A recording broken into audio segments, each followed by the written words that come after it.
अगर जाना ही था तो मेरी दुनिया में आए ही क्यों थे। किसी किताब का अधूरा पन्ना बनकर मुझे उलझाया ही क्यों था। एक मुस्कान देकर मेरी उदासी की वजह क्यों बन गए।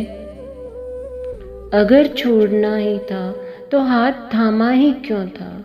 अगर प्यार करना ही नहीं था तो अपना बनाया ही क्यों था। अगर दर्द देना ही था इतना तो मुस्कान की वजह बने ही क्यों थे। अगर बेवफाई करनी ही थी तो वफा मांगी ही क्यों थी तुमने। अगर जुदा होना ही था तो मिले ही क्यों थे। क्या जख्म देना ही इरादा था तुम्हारा।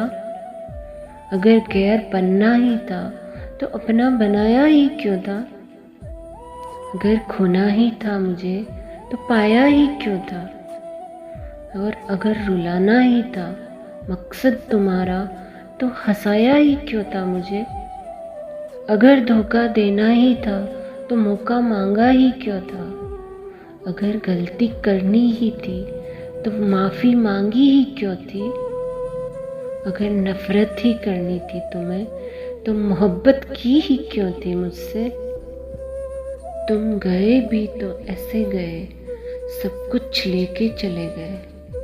मैं तुमसे बात नहीं करती पर जब भी कोई तुम्हारी बात करता है मेरी आंखें सब कुछ कह जाती है। जब जाना ही था तो मेरी दुनिया में आए ही क्यों थे तुम।